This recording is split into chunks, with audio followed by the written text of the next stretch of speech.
She walked onto the firing range carrying a rifle unlike anything they'd seen before, iridescent barrel gleaming in the harsh desert sun. The Special Forces candidates didn't even try to hide their contempt. Whispers turned to open mockery as she silently prepared her position. When the sandstorm hit and the Admiral demanded a demonstration at an impossible distance, they laughed. 4,000 meters through swirling dust. No one could make that shot. Then she fired once, and everything they thought they knew about warfare changed forever. From which city in the world are you watching this video today? If you enjoy stories about unsung heroes who shatter expectations, consider subscribing for more extraordinary tales that history forgot to tell. The Nevada desert stretched golden in the early morning light as Master Sergeant Brielle Thanis approached the high-angle shooting school compound. Her boots kicked up small clouds of dust with each step, her gait marked by a slight but unmistakable limp. The permanent souvenir from her last deployment had become such a part of her that she barely noticed it anymore. She carried an unusual rifle case, longer than standard issue, with custom carbon fiber reinforcement and metallic blue accents that seemed deliberately out of place among the sea of tactical black and desert tan equipment surrounding the facility. The case itself was a statement, though Brielle had never intended it that way. Functionality had always been her priority, aesthetics merely a byproduct. The rising sun cast long shadows across the compound as she made her way toward the main range. 28 Special Operations candidates stood in formation on the firing line, their attention fixed on Commander Drexel, a square-jawed former Force Recon Marine whose voice carried across the range like thunder.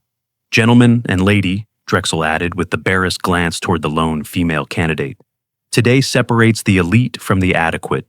1,500 meters, variable winds, no second chances."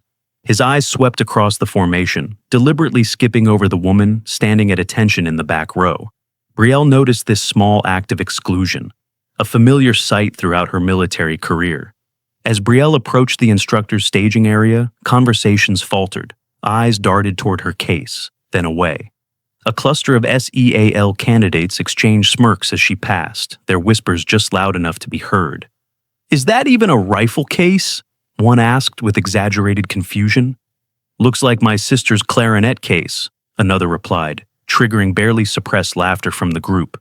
Brielle set her case down at an empty station and began methodically unpacking. First came a collapsible bipod of unconventional design, its legs thinner than standard issue, but made of an alloy that offered superior stability.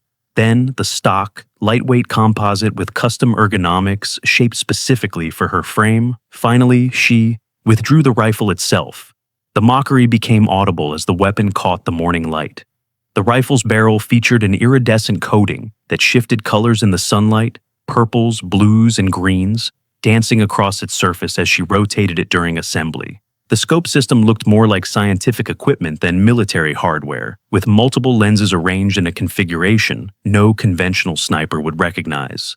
The housing emitted a faint blue glow around its edges when she activated the power cell. "Rainbow Warrior's here to save us," someone called out, loud enough for everyone to hear, but just quiet enough to maintain plausible deniability if challenged. Several instructors glanced over, their expressions ranging from curiosity to outright dismissal. Commander Drexel approached, clipboard in hand, his face a mask of professional indifference barely concealing contempt. "You must be the specialist from DARPA, he said, deliberately glancing at his paperwork. "Thanis?" "Thanis," she corrected quietly. "Master Sergeant Brielle Thanis." "Right," he said, clearly uninterested in the correction. "Observation only today, understood? These candidates don't need distractions." He gestured vaguely toward her rifle, "especially not from experimental equipment. This is a qualification day for serious operators." As Drexel walked away, Brielle noticed a young woman watching intently from her assigned station. According to her nameplate, she was Ensign Farron. Unlike the others, her expression held curiosity rather than derision, her eyes studying the unconventional rifle with professional interest rather than judgment. For an instant, Brielle was somewhere else, flashes of memory cutting through her consciousness like shrapnel, mountain terrain, steep and unforgiving, radio chatter reporting enemy movement, the sound of incoming fire echoing through a narrow valley, then blinding light, searing pain, and the sterile brightness of hospital lights. Long nights alone in a workshop filled with specialized tools and prototype components, working through pain to build something no one had attempted before. The memories faded as quickly as they had appeared, pushed aside by years of practice. This was not the time or place for ghosts. "Candidates on the line!" Drexel shouted, his voice carrying across the range with practiced authority. Brielle watched as the shooters took their positions, each movement revealing their level of experience and natural ability. Through her trained eye, she could see that Ensign Farron had perfect form, better than most of the men around her. Her breathing was controlled, her grip consistent, her cheek welled exactly as it should be. Yet the instructors barely acknowledged her, while lavishing attention on less disciplined male candidates. Some things never change, Brielle thought as she quietly assembled her own rifle. The military had been her life for 16 years, and certain patterns remained stubbornly consistent regardless of official policies or public statements about equality. The morning progressed with preliminary drills. Candidates fired at targets set at gradually increasing distances, starting at 800 meters and working up to the qualification distance of 1,500. The desert air was still cool, conditions nearly perfect for long-range shooting, yet many struggled with the fundamentals. Brielle noticed an instructor consistently giving a SEAL candidate incorrect wind readings, causing him to miss repeatedly. The young man's frustration was visible in his increasingly tense posture. Meanwhile, Ensign Farron was making adjustments on her own, compensating perfectly for conditions without assistance. "Farron!" barked an assistant instructor. "Who told you to adjust your scope?" "Standard procedure for changing wind conditions, sir," she replied calmly. "When I want your opinion on procedure, I'll ask for it," the instructor snapped. "Reset to previous settings." Farron complied, though Brielle could see the flash of justified anger in her eyes. The next shot predictably missed, and the instructor made a show of noting it on his clipboard. Brielle continued setting up her station, arranging her equipment with the precision born of thousands of hours of practice. Her rifle, officially designated the XM-2150 atmospheric refraction targeting system, was the culmination of years of research and development. To most observers, it looked like a prop from a science fiction film. To Brielle, it represented the future of precision shooting. As she finished her preparations, she became aware of increased attention from the candidates nearby. Their initial mockery had evolved into something between curiosity and condescension. "What's with the disco light show?" asked one, nodding toward her rifle's iridescent barrel. Brielle considered ignoring him, but decided a brief explanation might reduce distractions. "Nanomaterial coating. Reduces heat signatures and gathers atmospheric data." "Right," the candidate replied with exaggerated seriousness. "And the Christmas lights on the scope?" "Optical reference system," she said simply, not bothering to explain further. They wouldn't understand the technical details of how the system used multiple light frequencies to create a three-dimensional model of atmospheric conditions between the shooter and target. The candidate exchanged glances with his companions. "Hear that? It's an optical reference system," he repeated, emphasizing each word as if it were a joke. Their laughter followed her as she moved to check her range card. The reaction was nothing new. Innovation always faced resistance, especially from those invested in the status quo. Her rifle represented a fundamental shift in how snipers operated, challenging centuries of established doctrine. "Ignore them," came a quiet voice from beside her. Ensign Farron had approached while Brielle was distracted. "They mock what they don't understand." Brielle nodded in acknowledgement, but maintained her professional distance. "Your form is excellent," she said, "but you're overcompensating for mirage at this temperature." Farron's eyes widened slightly at the observation. "I thought I was accounting correctly for heat refraction." "Common misconception," Brielle replied. "Standard tables are calibrated for average shooters. Your breathing control is superior, so you need to adjust differently." Their conversation was interrupted by Commander Drexel's arrival. "Farron, back to your station. I thought I made it clear about distractions," he said pointedly, looking at Brielle. "Yes, sir," Farron responded, moving away quickly. Drexel lingered, his gaze fixed on Brielle's rifle. "That thing actually fire bullets, or does it just put on light shows?" "It fires standard 7.62mm rounds," Brielle answered, "though the ballistic performance is significantly enhanced." "Enhanced," Drexel repeated skeptically. Well, Master Sergeant, this isn't DARPA's fantasy camp. These candidates are training for real-world operations where gimmicks get people killed. Understood, Commander, she replied evenly, refusing to be provoked. Drexel studied her for a moment longer than necessary. You know, I thought your name sounded familiar. Weren't you with 7th Group in Afghanistan? Korangal Valley? The question hit like a physical blow. Brielle kept her expression neutral, despite the sudden acceleration of her pulse. Yes, sir. I served there. Thought so, he said, his tone suggesting he knew more than he was saying. Carry on with your observation, Master Sergeant. As Drexel walked away, Brielle fought to keep the memories at bay. Korangal Valley. The name alone was enough to bring everything rushing back, despite years of therapy and compartmentalization. The ambush, the desperate defense, the impossible shots she had taken to keep her team alive, and finally, the IED that had ended her career as a field operator. The morning sun climbed higher, heating the desert floor and creating the first thermal currents of the day. Conditions were beginning to change, presenting new challenges for the candidates. Brielle watched as they struggled to adjust, making the same mistakes she had seen countless times before. A senior non-commissioned officer walked the line, checking equipment and offering occasional advice. When he reached Brielle's station, his eyes widened in recognition. He stared at her for a long moment before quickly looking away and hurrying past without a word. She had expected this. Her reputation within certain circles of the special operations community was complicated. To some, she was a legend. The ghost of Korangal who had made confirmed kills at distances thought impossible at the time. To others, she was a convenient symbol of changing military demographics, her accomplishments exaggerated for political purposes. The truth, as always, lay somewhere in between. Brielle had never sought recognition or acclaim. She had simply done her job with exceptional skill, and then, when injury had ended her field career, she had found a new way to contribute. The rifle under her hands represented that contribution. Its development had consumed her recovery years, becoming both therapy and purpose. Each component had been designed to overcome the limitations of conventional ballistics, to see through the chaos of atmospheric conditions and deliver unprecedented accuracy. Now, watching these candidates struggle with basics she had mastered a decade ago, Brielle felt a renewed sense of purpose. Her presence here wasn't just about observing, it was about demonstrating what was possible when technology and skill worked in perfect harmony. The qualification round would begin soon. Conditions were deteriorating as the desert heat intensified, creating swirling thermal currents that would challenge even the most experienced shooters. Perfect conditions to demonstrate what her system could do, if given the chance. By midday, the range had become an arena of frustration.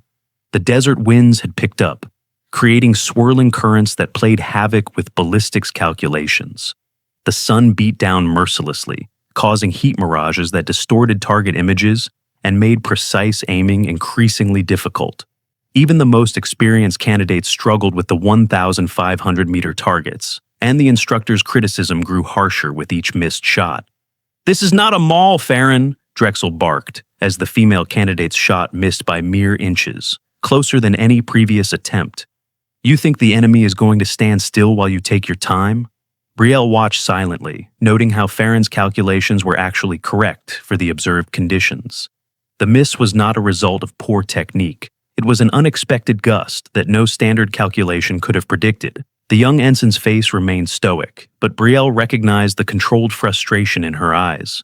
The candidates rotated positions according to the qualification schedule, moving through stations that tested different aspects of long-range marksmanship. As they passed Brielle's station, the comments grew bolder. "Nice science fair project you got there," one candidate said loudly to his companions, not bothering to lower his voice. "Pentagon's diversity hire," another replied with a smirk. "Gotta spend those taxpayer dollars somehow."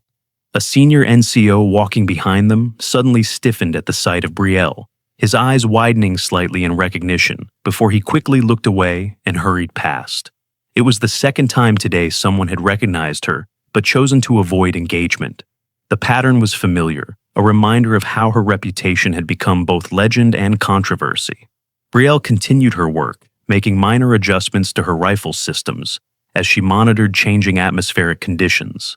The scope's digital display showed information invisible to conventional optics, tracking thermal gradients, air density variations, and even the subtle electromagnetic fields that affected bullet trajectories at extreme distances.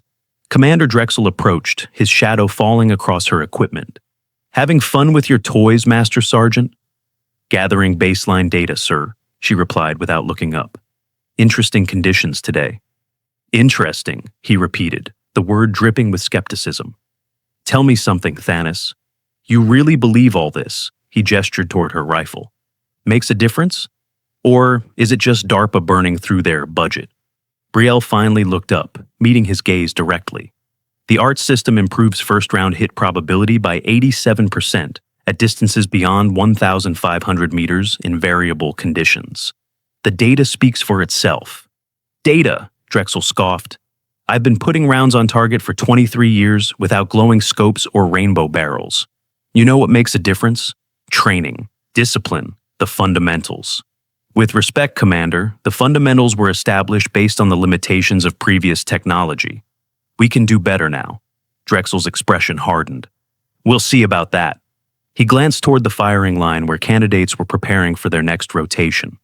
"These men, and Farron," he added as an apparent afterthought, "are learning to operate in the real world, not some laboratory fantasy." As he walked away, Brielle noticed Ensign Farron approaching her station again. The young woman looked hesitant but determined. "Is it true?" Farron asked quietly. 87% improvement? "In controlled tests," Brielle confirmed. "Higher in certain conditions." Farron glanced at the rifle with newfound appreciation. "I studied ballistics at Annapolis. The limitations always frustrated me. There has to be a better way than just accepting that, beyond certain distances, it becomes more art than science." "That was my thought exactly," Brielle replied, surprised by the ensign's insight. Few understood the fundamental challenge she had set out to solve.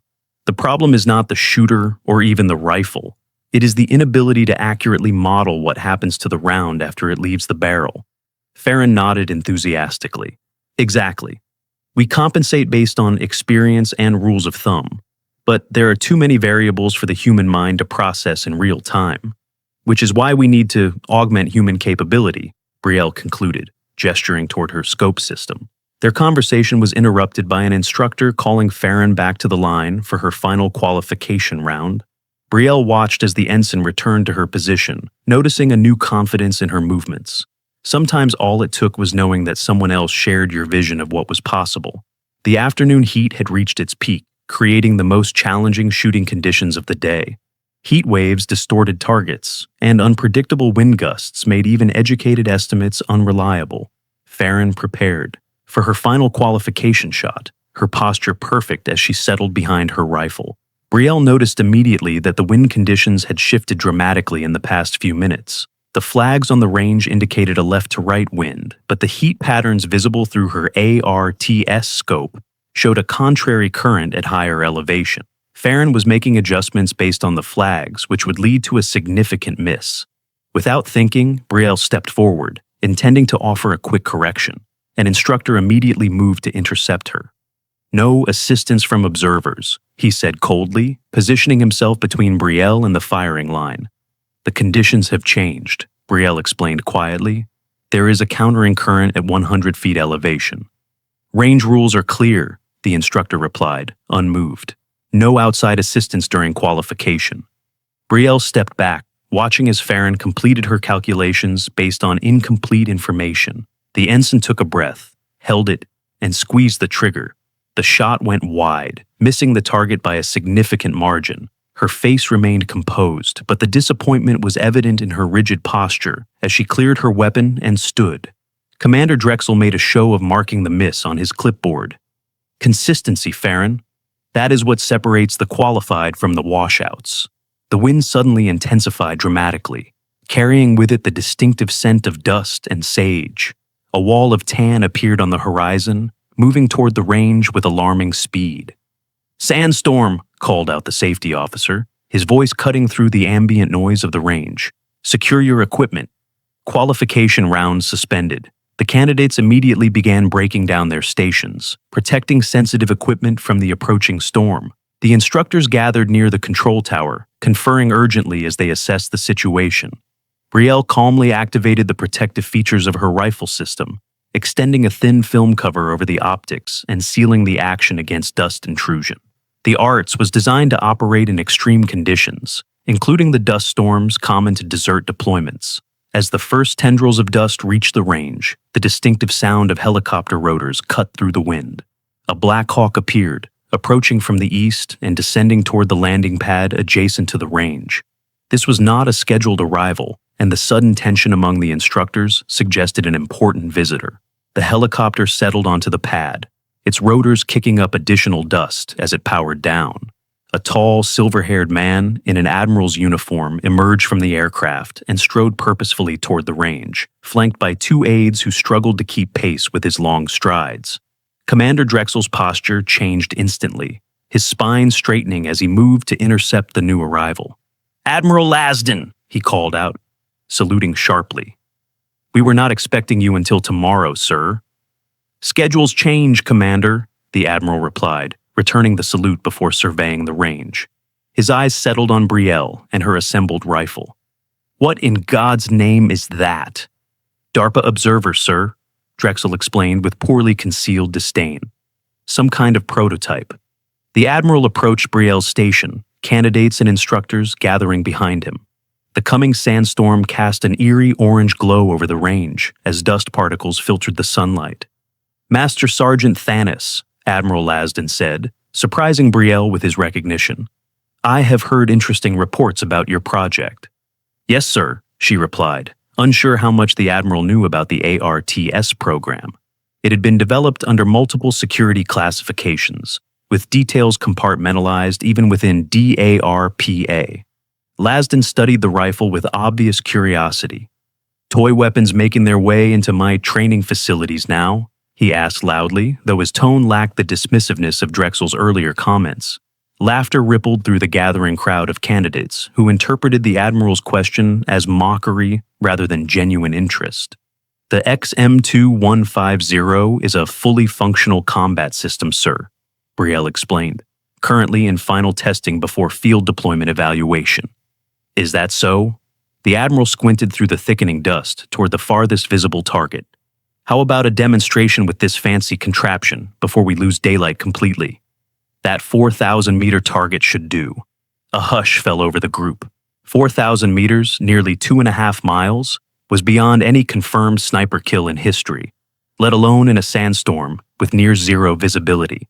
The current world record stood at just over 3,500 meters, achieved under ideal conditions by a Canadian sniper in Iraq. "Sir," Drexel began, his tone carefully respectful but concerned, "that is not within operational parameters for any system we have on the range today." "I did not ask if it was possible, Commander," the Admiral cut him off. "I asked for a demonstration." All eyes turned to Brielle. The challenge was clear, as was the impossible nature of what was being requested. Under normal circumstances, she would have explained the limitations of even the ARTS system, outlined the testing protocols that had been established, and suggested a more reasonable demonstration. But there was something in Admiral Lasden's eyes, a knowing look that suggested this was not a random request. He was testing her, or, more accurately, testing the system he had apparently been briefed on, at levels far above Commander Drexel's clearance. The sandstorm was minutes away from engulfing the range completely. Wind gusts had already increased to levels that would make conventional shooting impossible beyond a few hundred meters.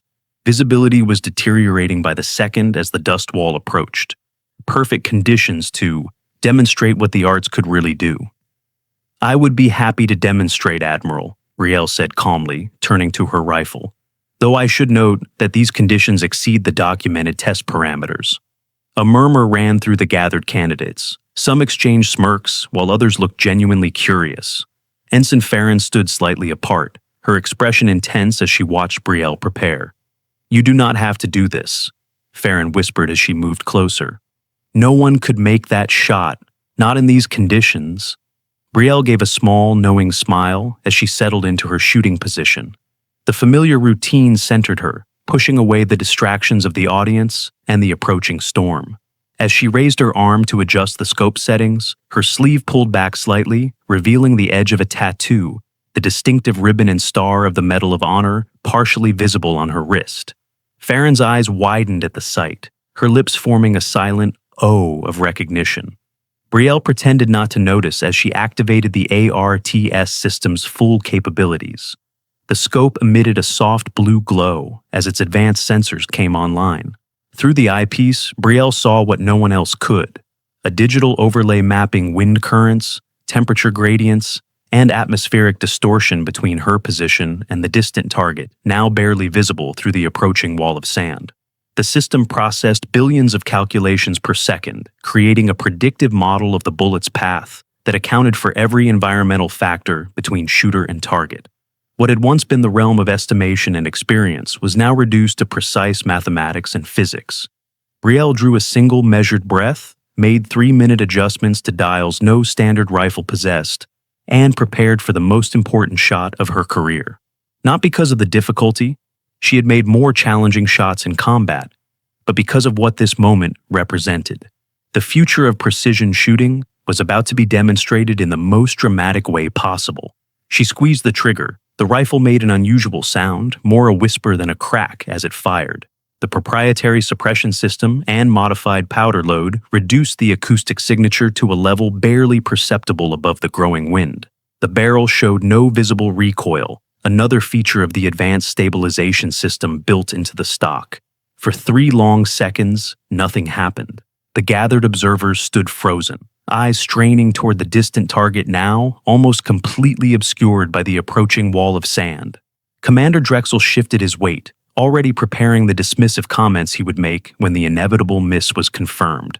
Then, just as the sandstorm began to engulf the range, the distant target's hit indicator flashed brightly through the haze. A single, unmistakable pulse of red light cutting through the dust cloud. The range computer chimed, displaying the confirmation data on the main screen. 4,127 meters. Perfect center mass. A shot that defied known physics and the limitations of conventional ballistics. Silence fell as Brielle calmly began to break down her rifle. Her movements were methodical, practiced, showing neither triumph nor surprise at what she had just accomplished. To her, this was simply confirmation of what thousands of hours of development and testing had already proven. "That is," Commander Drexel stammered, his confidence shaken for the first time. "That is not possible." "Not with conventional ballistics," Admiral Lasden agreed, his tone now reverent rather than challenging. He turned to address the stunned candidates who stood motionless in the growing storm. "Ladies and gentlemen, allow me to properly introduce Master Sergeant Brielle Thanis. 7 years ago, she was known by another name, the Ghost of Korengal. Before being critically wounded, she saved an entire Marine platoon, 38 men, from an ambush that should have been a death sentence for all of them." Murmurs spread through the group as recognition dawned. The Ghost was a legend among special operators, a sniper with confirmed kills at distances thought impossible at the time, who had disappeared from active service after a devastating IED attack. During her recovery, the Admiral continued, raising his voice against the increasing wind, "Master Sergeant Thanis developed the atmospheric refraction targeting system you just witnessed. What you have been calling a rainbow toy uses multiple light frequencies to calculate and compensate for atmospheric distortion in real time." The candidates exchanged glances, many looking uncomfortably at the ground, as they recalled their earlier mockery. The SEAL rookies who had been the loudest in their derision now stood silent, their earlier confidence replaced by something approaching awe. Brielle finally spoke, her voice quiet, but somehow carrying through the wind. "The barrel coating is not decorative. It is a nanomaterial that reduces friction and heat signatures while gathering atmospheric data. The scope does not just magnify, it creates a predictive model of the bullet's path through disturbed air." She looked directly at Ensign Farron, who stood slightly apart from the others, her eyes bright with understanding. "It was designed to level the playing field. Physical strength does not matter when science compensates for limitations." The implication was clear to everyone present. In a world where military roles had historically been defined by physical capabilities, technology like the ARDS system changed the fundamental equation. Precision shooting would no longer be limited by the shooter's ability to manage heavy recoil, or endure physical strain, but by their technical understanding and adaptability. Admiral Lasden nodded appreciatively. Master Sergeant Thanis has been reassigned from DARPA to Naval Special Warfare Command, effective immediately. She will be implementing the ARTS training program, starting with this cohort. Commander Drexel's expression shifted rapidly from shock to careful neutrality. Sir, the qualification round is not complete. Protocol is a guideline, Commander, not a constraint. The Admiral cut him off. I think we have seen all the qualification we need for today. Secure the range and prepare for tomorrow's modified schedule. The sandstorm had now fully engulfed the range, reducing visibility to mere yards. The Admiral signaled to his aides and began moving toward the main building. Master Sergeant, join me for the operational briefing once you have secured your equipment. Yes, sir, Brielle replied, continuing to carefully pack her rifle system. As the candidates and instructors dispersed, hurrying to escape the worsening conditions, Ensign Farron lingered, her expression a mix of admiration and unasked questions. Go ahead, Brielle said, noticing her hesitation. Whatever you want to know. The stories, Farron began, lowering her voice despite the cover of the howling wind. About the ghost. They said you could see through mountains, that you made impossible shots to save your team. Brielle's hands paused briefly in their work. Exaggerations, she said after a moment. I was a good spotter with exceptional distance calculation. The shots I made were difficult but not impossible, just unlikely. And Korangal? What really happened? The memories surfaced again, sharper this time. The ambush had come at dawn, catching their combined Marine and Army reconnaissance team in a narrow valley with limited cover. Taliban fighters had held elevated positions on three sides, with overwhelming numbers and superior positioning. We were pinned down, Brielle said simply. I found a position with partial cover and good sight lines. The rest was just doing the job I was trained for. The modest response did not begin to convey the reality of those desperate hours. 38 men had survived because she had systematically eliminated enemy fighters at ranges that pushed the boundaries of her rifle's capabilities, adjusting constantly for changing conditions while under direct fire herself. The Medal of Honor citation had described it more accurately. With complete disregard for her own safety, Staff Sergeant Thanis exposed herself to enemy fire repeatedly, engaging targets at extreme distances to protect the surrounded platoon. Despite sustaining multiple wounds, she maintained her position for over 4 hours, eliminating 32 enemy combatants and allowing the successful evacuation of all surviving personnel. What the citation did not mention was the IED that had detonated during the final evacuation, leaving Brielle with injuries that ended her field career and sent her on a new path developing the technology that might have made those impossible shots easier. I joined because of those stories, Farron admitted, pulling Brielle back to the present, about the ghost. But they never mentioned, she hesitated, they never said you were a woman. Brielle smiled, unsurprised by the revelation. History has a way of assuming heroes look a certain way. It is more comfortable for some to imagine a 6-foot-tall male sniper than someone who looked like me.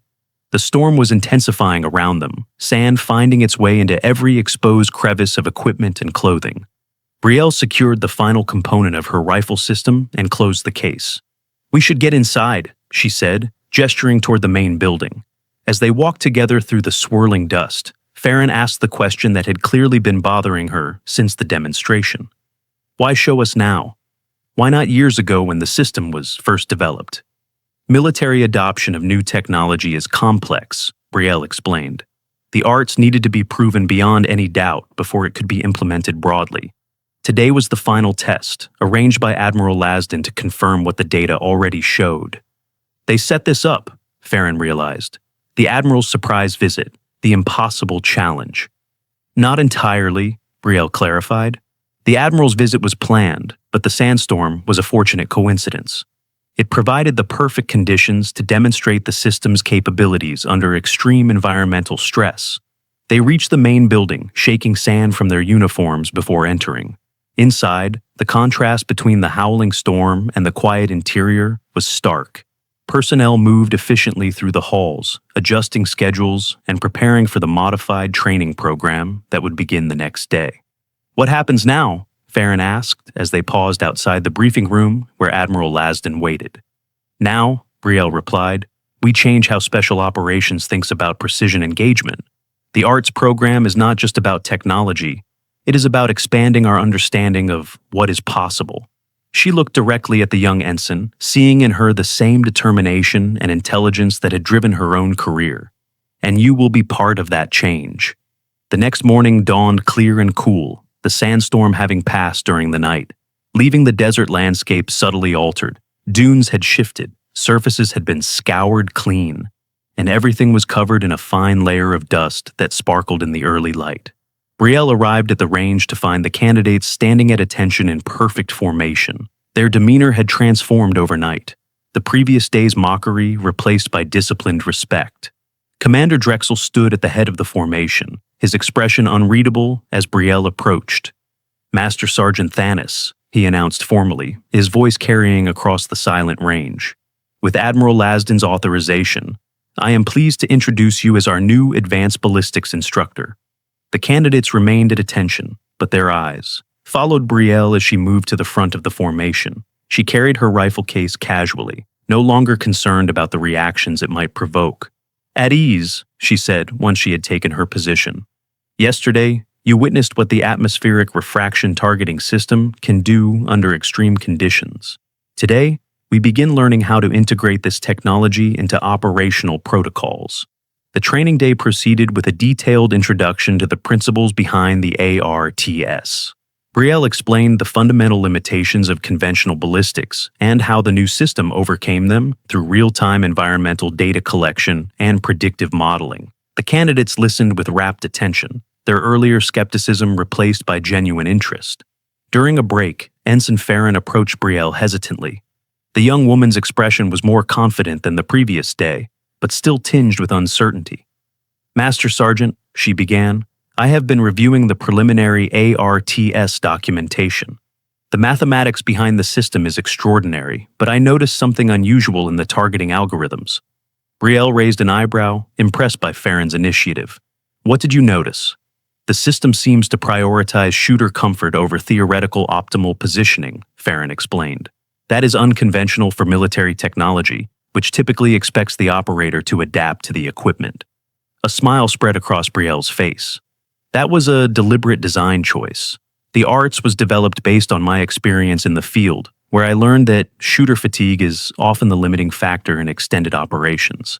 By adapting the system to the human, rather than forcing the human to adapt to the system, we achieve better results over time." Farron nodded thoughtfully. "That makes perfect sense, especially for female operators or those with smaller frames. Traditional rifle systems often assume a specific body type and strength profile." "Exactly," Brielle confirmed.